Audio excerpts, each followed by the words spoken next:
All right, good morning and welcome to SAC.TV's new program, In Between the Lines. And today we have special guest David Buicko, and we're going to have Joe, one of our board members, chip in.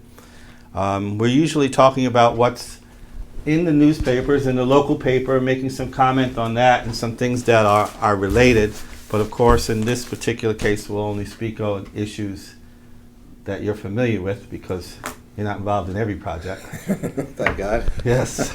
And you got a stack of papers there for me. We won't get done for 2 hours. Some of them are from last week. It's a half-an-hour show. We're already about 5 minutes into it. And so the idea is, one of the things you mentioned before the show, before we came on, the rebirth of the Electric City, which is a very interesting piece that I was just flipping through, showing a lot of the before and after projects. So this is going back to the beginning of like 15 years now, right? Yeah, give or take from about 2002 on. Yeah. And actually really tied in with the, a lot of the projects came in when Metroplex, Ray Gillen came on board, and we ended up attacking some of the dormant properties and rundown properties in downtown. Now your position is COO or CEO of Gillespie Group? Whatever I want to be. No, I'm Chief Operating Officer. I've been with the Gillespie Group now 33 years. Wow. So I'm Chief Operating Officer of Gillespie Group, President of Gillespie Management. I got my roots right here, 2 blocks up on the corner of J and Union Street back in 1975 with Marvin and Company when actually Schenectady was still booming on the GE days. Okay. That was an accounting business. Yeah, I was a CPA. Oh, okay. Still are probably in a way.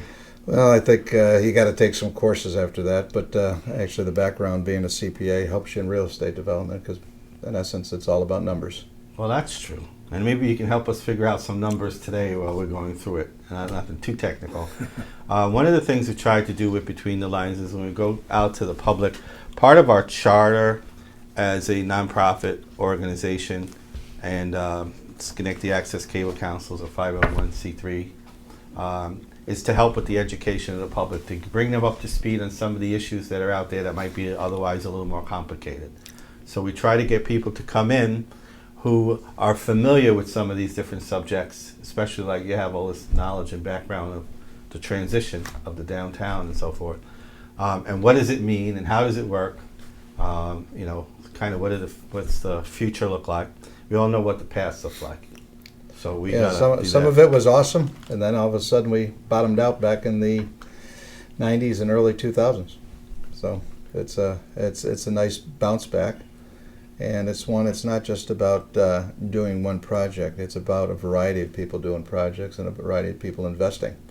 And it's just not downtown too. It's dealing with some of the underbelly of the community, and one of the projects that we were pretty excited about is actually the old mica manufacturing that we actually took about 4 different locations from social services. It was similar to a project we did in Charleston, West Virginia, and we consolidated all the social service functions into one. So it's one-stop shopping. And if you guys remember Schenectady, there was a social service function up across from Union College on Knott, then there was one on Knott Terrace, there was one at Center City, there was one on Erie Boulevard. And it was very difficult for people availing themselves of whether it's child protective, welfare, unemployment, job training, etc. They'd have to go to different buildings, and sometimes they went to the wrong building. Yeah. And unfortunately, mass transit wasn't too good, so they ended up taking a cab and having to go to the wrong place. So we put everything all in one. We put it on a bus route. We work with CDTA so that you end up with one-stop shopping, and it really, and particularly as the economy bottomed out, the recession back in the 10, 15 years ago, you had a lot of people using social services, but it was consolidated all in one modern building. The building, is that the one on Broadway? Yeah, 797 Broadway. Okay. And actually part of that too, we worked with FEMA and the county and the city to fix the hill behind it. We spent over $2 million fixing the hill because if you remember, everybody, the old timers like me remember the Tell Oil disaster where actually the hill came down on that gas station down on the other side. That, yeah. Okay, we had the same geological conditions there, so we ended up having to work with FEMA, working with Metroplex, county and city to fix that hill. So you can see it's all stabilized right now, and actually the houses up on top actually have spectacular views. And then the second part of that project was actually one that they're celebrating the 1 year anniversary today, I believe. Actually, they're having a function, which is the building behind it, 845 Broadway, which we moved 154 residents from the old YMCA on Lower State Street. They were living in 90 square feet, multi-story, no air conditioning, no elevator, communal bathrooms, into efficiency apartments of 400 square feet with modern services. Is that the same amount of apartments? A little bit less. I think they were about square footage more, but less. I think they were about 100. I usually tell everybody to shut their phone off, and me, I forgot. Mine is off. So it's 154 units, right? I think they were about 170 plus or minus over there. But when you walk through it and you see the living conditions that people are in right now, these are people that are trying to get back on their feet, and that's probably I don't think we made any money on that project, but I think we broke even at best. But it was one where we worked with the state Department of DHCR, Housing and Community Renewal, the feds with tax credits, the city, and it worked out very well. So if you drive by it, you had two old buildings, and the pictures are in there, how it looked before with broken windows, etc. So you ended up doing that. And then we moved the balance of the YMCA previously to Center City. So you had a new modern YMCA that went from 1,000 members to over 5,000 members. Now, So- one of the things that say, a lot of people wouldn't be aware of the fact that you were even involved in that project, meaning Galisi Group. From the point of view, it looked like a county project. It looked like social services, state of New York, Division of Housing, Community Renewal, and what have you like that. So what part does Galisi actually play in a project like that? Well, we owned 797 Broadway. We owned both buildings. So actually, we worked with the county. The county put an RFP out a while ago, probably 7-8 years ago or more. And we gave them a plan on consolidation. So we own it and lease it to the county. Oh, okay. So that building's ours. On the 845 Broadway with the YMCA, we owned the building. Tried to figure out what to do with it, because you have a limited amount of parking if you look at the hill there. You have National Grid across from there. So they've got David Brown, who's the president of the YMCA, myself, Lou Magliotto, who ran the housing program for them. We know Lou is absolutely awesome. When we got the award from DHCR, Yeah. Lou broke down and cried and hugged Is me. that right? He's so happy for his guys that are there. I mean, Lou is probably one of the most unsung heroes in the capital region in terms of what he does for a needy population. So actually, we put the deal together. Actually, Metroplex ended up buying the old YMCA, and actually, I think they're doing seniors housing there with another developer right now. Dave Brown committed to move the YMCA to downtown. It was a very leap of faith on his part, because all the rest of the Ys were suburban Ys, etc. And then there was a school of thought to actually to move it where Golub is now. So that was actually one of the initial thoughts of where we were going to put the Y. So it's a collaboration. You brainstorm and say what's good for people. And all of a sudden now take a look in Center City, which is right down the street. You've got a full service Y that's as nice as any gym out there. People can go to work out early in the morning, 6 o'clock, shower. They've got basketball courts, volleyball, steam room, sauna. The Y keeps it fantastic, and then you can go to work. Once you're in, and the whole environment is changing throughout the country. We're in the capital region sometimes a little bit behind in terms of some of the trends, but people are going to urban living now. Okay. And if you've got, think about it, you're working at Corky, you can go to the Y, work out, go to work. You want to go out to dinner, you want to go for a drink, you want to go to the movies, you want to go to Proctor's, you don't have to get back in your car. Everything is right there. Yeah. You know, you speak of Quirky and the other new businesses that are coming to Schenectady. It's one of the advantages, I think, has been ingenious. What you've done, what Metroplex has done with Mr. Gillen, is bringing business to Schenectady. We depended on GE for years and years, Electric City. They've downgraded so much. You know, this makes it possible to bring more business to the city. I think it's very good. You're right, but it's an interesting one, Joe. Actually, GE was the reason Corky came. Okay. GE is a large investor in Corky. All right. And actually, when we brought in, they were looking at Burlington, Vermont to move their operations, the secondary operations from New York City, and brought Ben Kaufman, their chairman, in. He met with the mayor, he met with Ray Gillen. And that's one of the things, these guys, and I know this is not a political show, which I'll keep it that way, but the fact is that when you need something done, you can pick up the leaders to be and say, we got to sell our city, whether it's getting Ray there. Actually, Ray, his mother died that weekend. The wake was over, and he came back in and met with Quirky. The mayor came in from wherever he was and met with Quirky. And guess what? We did that deal in a matter of after our night. They came in, it was 10 below zero. They walked across, and actually a funny story that was published. We're walking with Ben Kaufman. We had dinner at Johnny's, then walked across the street to Schoen Proctor's in the GE Theater, which they liked. A girl from Union College walked by and pointed and said, "You're Ben." And I'm saying, "Holy cow!" And she applied for an internship a while ago for Quirky, and she recognized this guy who was bundled up in a coat, and he was so flabbergasted that they went online. They checked out. These guys are all faster than I am on their handhelds, but they got a resume up. They gave her a job offer that next day. Oh, very good. So it shows you. But the point I was making is he liked the Thomas Edison, the birthplace of GE here. When you go up to Quirky's space up on the 4th floor, you end up seeing, actually the 5th floor, you end up seeing the GE sign, the GE logo. And he said, this is where we got to be. So, using our history to an advantage and selling people to come here. And actually, they're well over 150 people now working downtown. And from what they tell me, 60% of the people live downtown or live within walking distance, whether it's a stockade, whether it's in the apartments.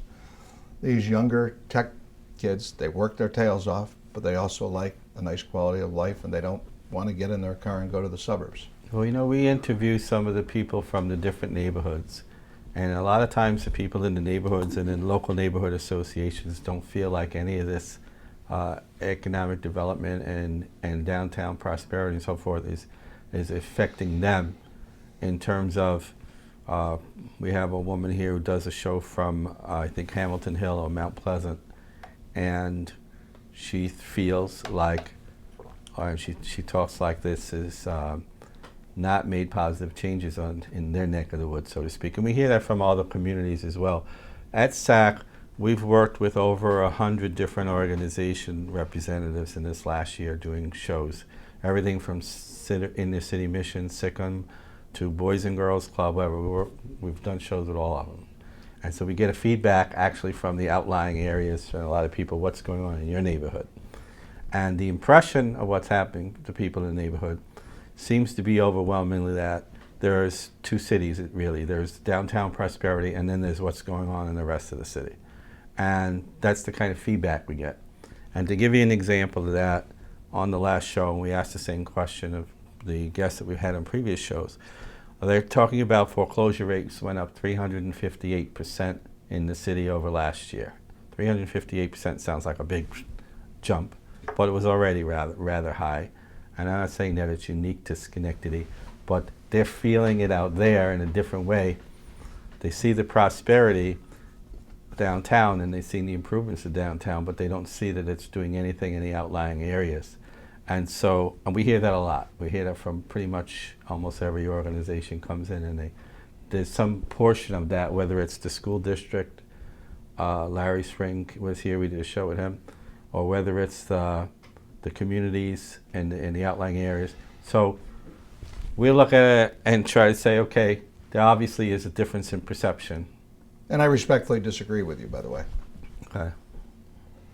First of all, what would Schenectady be if they didn't develop the tax base on downtown? The neighborhoods would actually be in worse shape because of the additional taxes. If you look just on our properties alone, on properties that were tax exempt, and that's if you looked at the properties that we took over, whether it was BN Plaza or Alco or Center City was paying $50,000 now instead of $300,000, or MVP that's now paying $650,000 in taxes.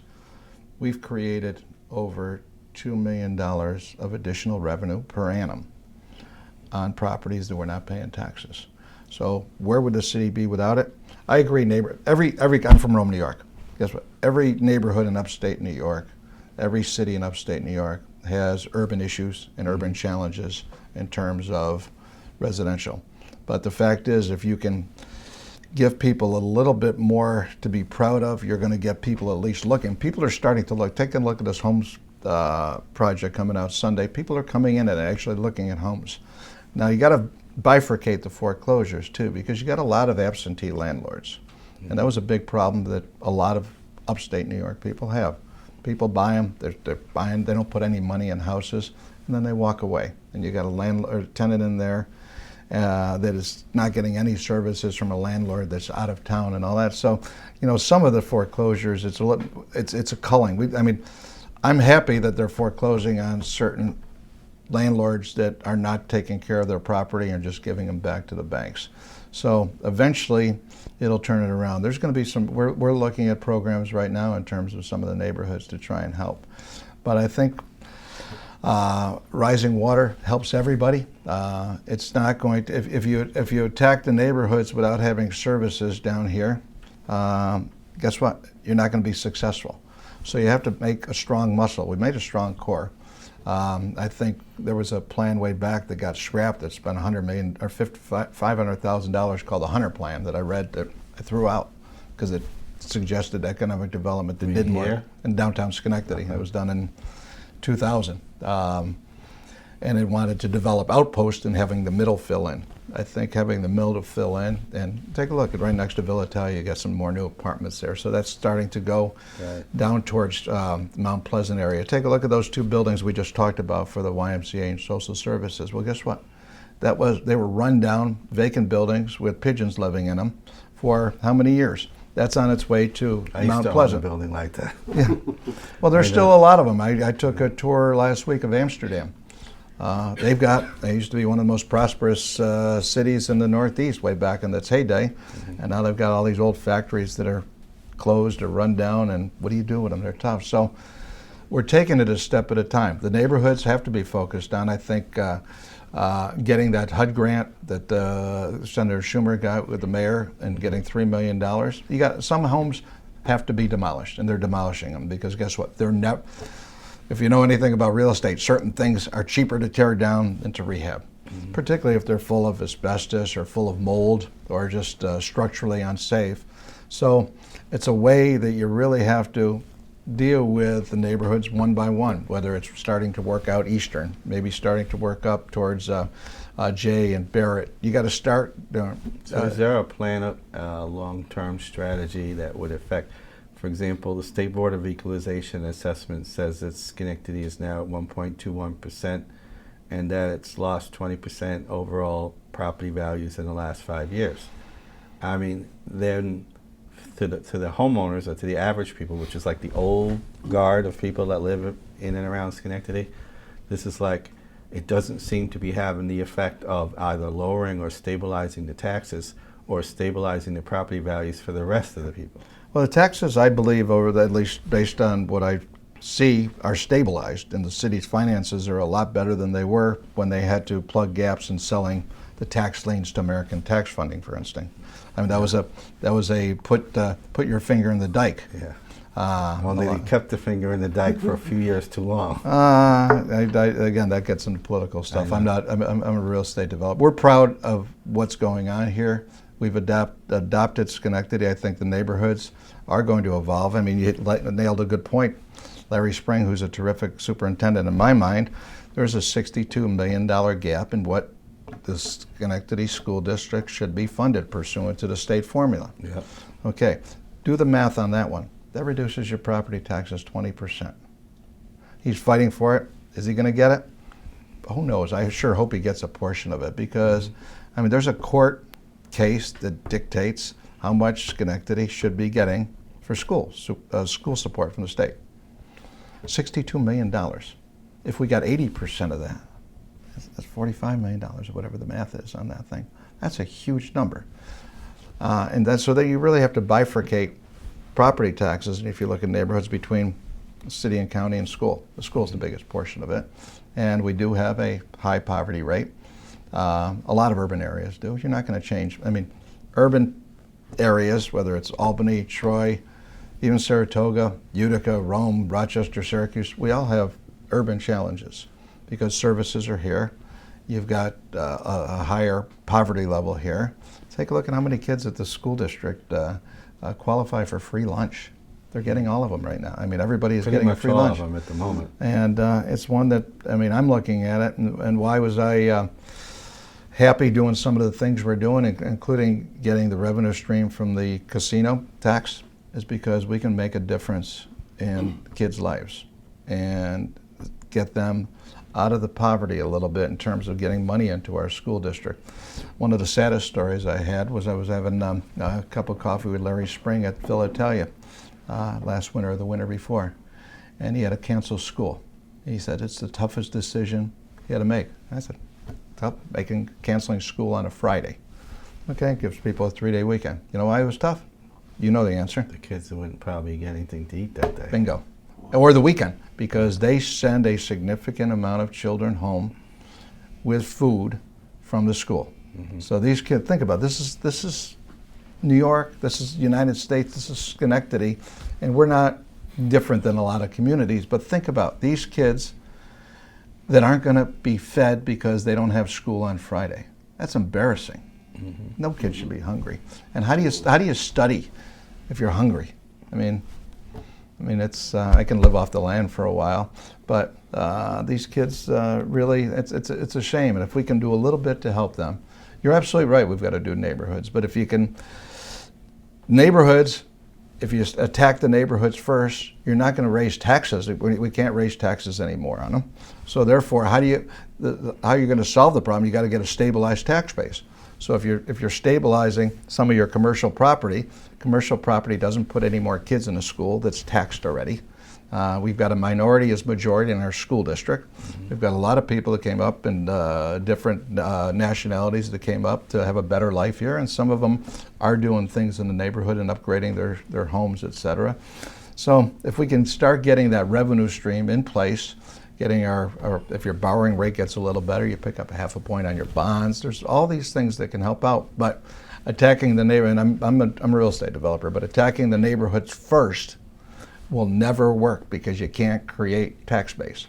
And where do you get the money to attack neighborhoods? Because if you don't have people that want to have the ability to go to a show, or and you're right, a lot of the people in the poor neighborhoods don't have the ability to come and see a show at the movie theater. But guess what? I mean, you find a lot of them come now. We got a movie theater downtown. They could walk.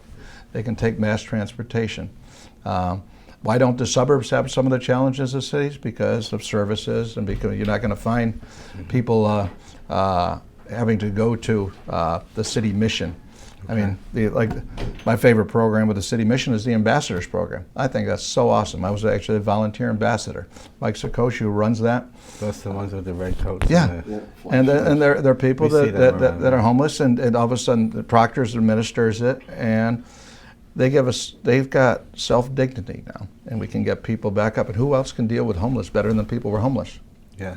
And actually now they have a card, which they gave out, and on the card they publish when the city mission gives meals. So if I'm walking by and somebody wants to hit me up for money, rather than me deciding whether that person is trying to just make money on the thing, I said, here's a card. Go eat at the city mission. You won't go hungry. Nobody will go hungry in the city. So those are all the things that if we figure out how to do it. Now, on the side note, like we're doing this casino project, and we're looking at the financing, and I brought in bankers from San Francisco, LA, Chicago, Boston, to look at Schenectady and to look at financing. They were from Bank of America, Citicorp, Wells Fargo, KeyBank, et cetera. And it was like Groundhog Day because we gave the same tour and same presentation about the cab. Over and over again. Yeah, so it was like I got bored with myself. Yeah. But what happened was a lot of them aren't even familiar with upstate New York and some of the good things, whether it's Global Foundries, College of Nanoscale Science, GE. GE's bringing people back here. They were moved World Energy headquarters out of Atlanta to back here to Schenectady. Well, I'm glad you mentioned that. In order to focus back in on the local scene, because kind of we involve all the organizations and what have you in and around Schenectady. We try to make a little sense out of what's happening, so we bring people in who know, like we've learned a lot from what you've said so far. And we don't have an opinion, so to speak, one way or the other. We just want people to come in and explain the positions or explain sometimes complicated things. I would not have known some of the projects that Galisi was involved in, that they had anything to do with those projects, because they look like a county project or what have you. So that's obviously really a good thing. The difficulty that we're having here, as we mentioned, they have a different perception from out in the communities than they do for, like, say, downtown business district and so on like that. And the difficulties that we have with things like that is that people don't really understand these complicated projects and how they're put together, and they're beginning to realize that they need to pay attention because it does make a difference to their tax base and to the other issues and the other things that are going on. So we're getting a lot more intelligent questions of people coming in and Which saying, is terrific. how does this work, or why does this work? And we don't want to say what's opinionized, what's fair or correct or right, or left of the issue or right of the issue. We want to be able to say, you know what, let's bring it out. Let's hear both sides. Let's see how it settles down. And the more that the public knows, we think the better it is for everybody. The more well informed they are.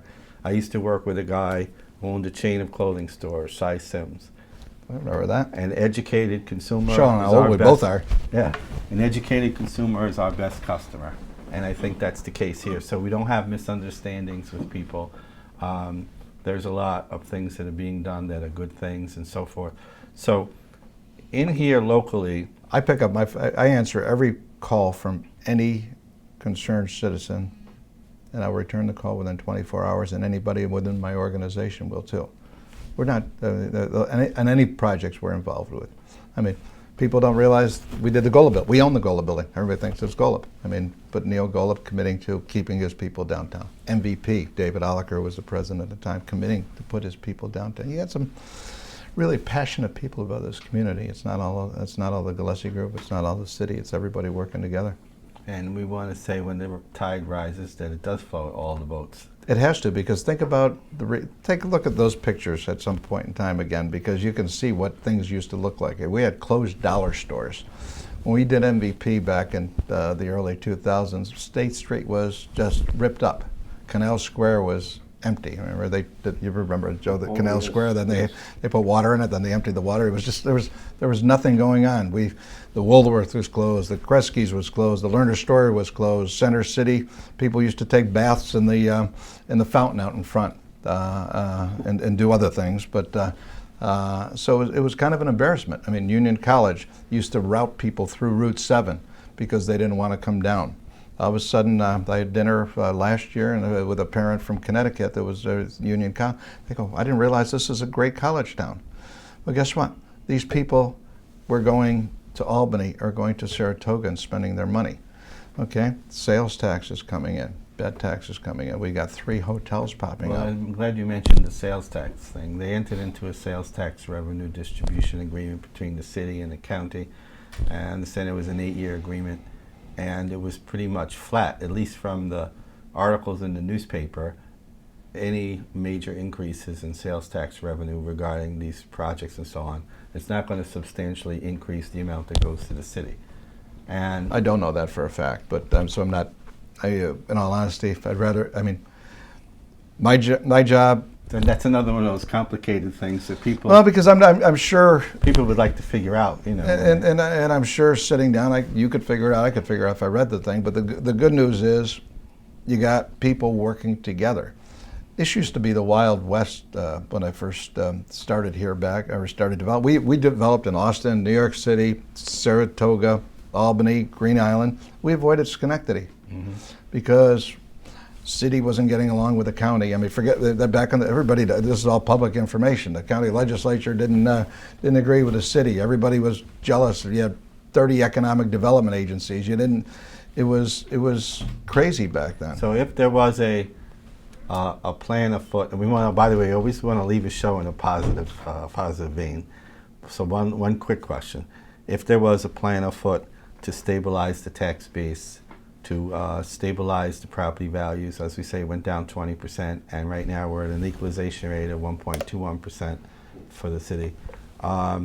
If there was a plan afoot to do that, who has that plan? What is that plan? How would the people find out about how the plan to stabilize the taxes and the property values are long-term, longer range?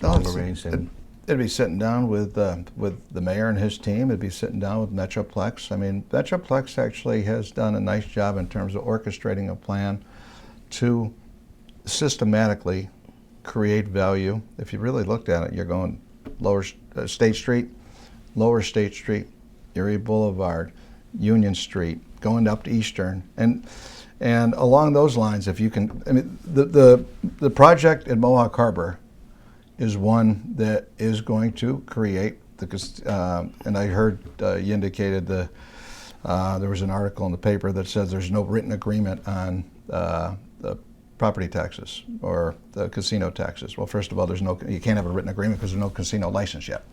The state hasn't come out with regulations, but the casino owner has committed to pay full property taxes and sales taxes and bed taxes. So they've committed to the New York State Gaming Commission, and it's part of their RFA. Right now, you don't have an agreement. If somebody's paying full taxes, there's no agreement to pay full taxes because you pay them. You don't have to. You don't need that. So it's asking something that's not necessary. So do you think that Metroplex, for example, has a plan on stabilizing the taxes and property values, like a long-range plan?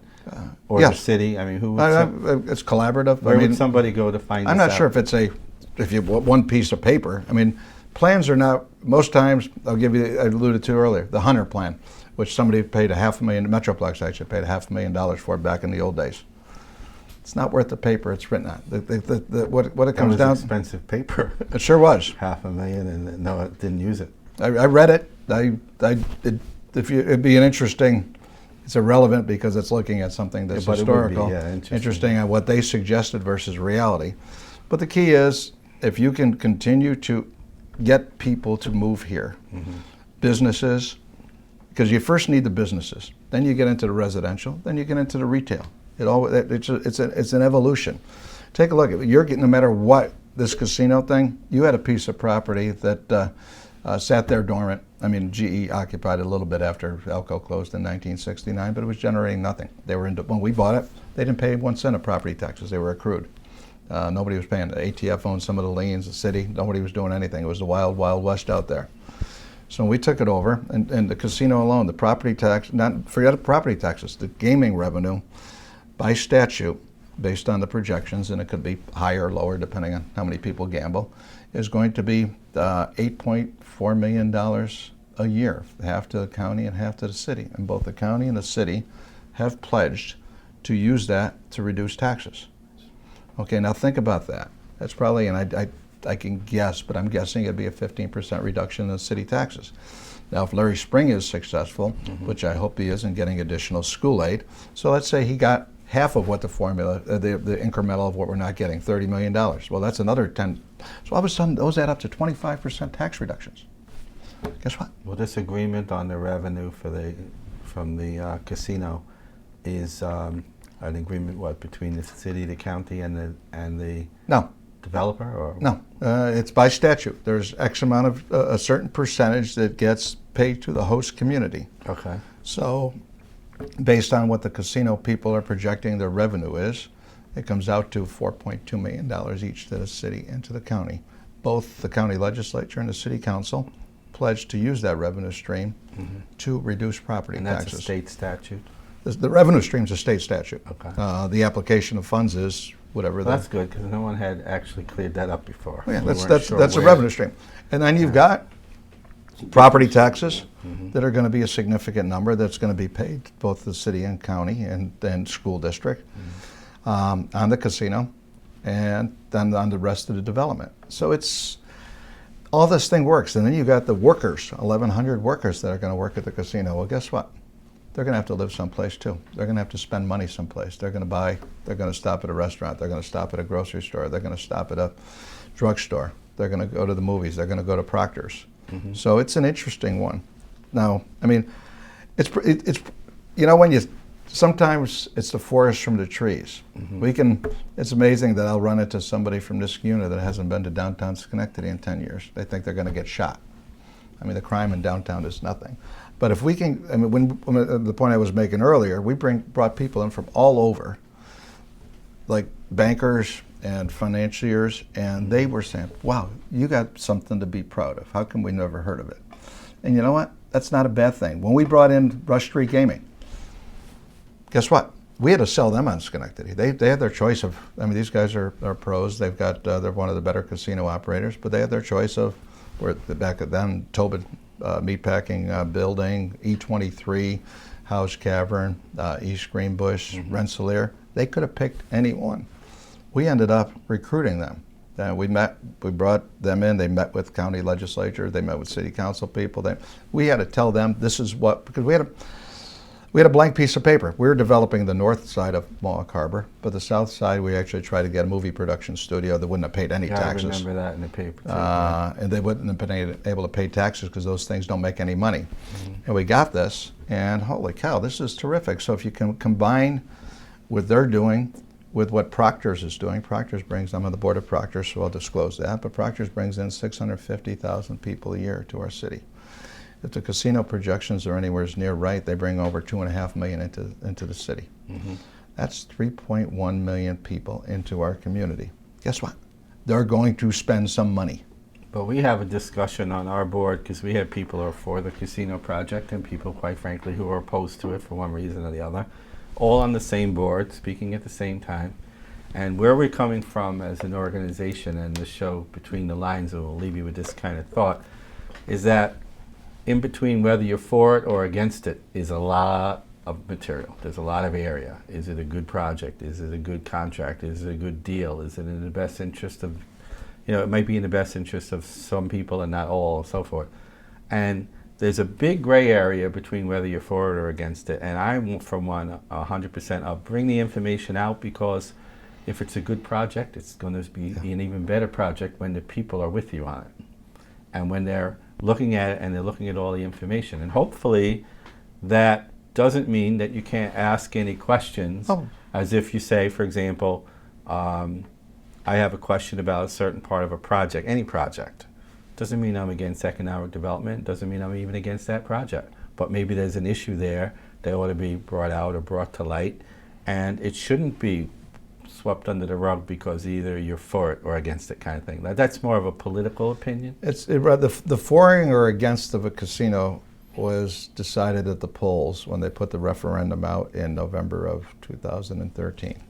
Okay, the population in New York State voted for authorizing 4 casinos. So the time you're against the casino was done. They lost a vote. It's whether you're for or against Andrew Cuomo. He's the governor, and you're supportive of it. He's our governor. Yeah. Same thing with the president. So the time to be now. So now they authorized it. So the question is, okay, every community wanted it pretty much. I mean, with the exception of maybe Saratoga that didn't want to bifurcate their downtown. Yeah. But Green Island was, I think, also against East Greenbush. No, the residents in East Greenbush were, and it didn't belong to a suburb because it was meant to create economic benefit for needy communities. Well, guess what? East Greenbush wasn't a needy community. Rensselaer was. Schenectady's a bigger one. Rensselaer had what, 11,000 people or whatever. We got 65,000. So the impact, we were the largest applicant out of 17 applications or 16 applications for a casino license. By far. Second was Newburgh with 28,000 people. So we were more than twice the population base, and therefore could use the aid. We had a school district that had a significant poverty issue. So along those lines, it made sense. The other side of it is, guess what? I drove across Freeman's Bridge Road from 1975 on. Did you look at those buildings? I showed you those pictures. Yeah, okay, that's one of our entrances from the north, whether it's from Clifton Park, from Saratoga, from Glenville. And that's an embarrassment that we have. We're a victim of our history. We, in the Northeast particularly, we either put railroads, factories, or highways on our rivers. So all of a sudden now we got a riverfront. Now that was, for those people that are interested in looking at it further, the MohawkHarbor.com. And I think you have a lot of these images up there, do you? Well, that's focused more on our project on Mohawk Harbor. Brooke, I'll find out where we can have those on the before and after picture, and maybe we can put those on the Gillespie Group website, which is a lot easier. Yes, Gillespie.com. Gillespie.com. Okay. So. And in the last few seconds that we have in our program here, we'd like you to leave us with a positive note. How's that? Well, the positive note is that if you're a resident of Schenectady or resident of Capital District, and we develop all over the country, there should be a sense of pride, because there is. There's a lot of things. When you bring people in here, you do have something to be proud of. We've got to address the neighborhoods. We will address the neighborhoods. But the fact is that we bottomed out. I mean, how many people have closed dollar stores? Now we've got walk through Schenectady at night, see what's a Broadway show on Proctor's, go to one of the restaurants. I mean, there's so many places to go. We should stick out our chest and be proud, because even though it's a very finite, GE brings people in. They're proud of it. We've rekindled our relationship with GE. How many times have we had Jeff Immelt here? That's pretty awesome. For him to focus back on GE and bringing jobs back to Schenectady and the capital region, it's probably one of the best things, but we're not a one-horse town anymore. And let me tell you, the best is yet to come in my mind. Okay. Well, first of all, I want to thank you for coming. My pleasure. It was fun. And I hope you come back again sometime. We can talk some more. Once again, this is Between the Lines, and this is on SAC.TV, live on the internet Fridays at 11:30, and then it's put out for rebroadcast on OSM and Channel 18 also in Albany. And we'll put it up on the website afterward permanently so people can link to it if they want to go get a little more reference to that. So thank you very much. Have a great weekend. Thank you. Thank you.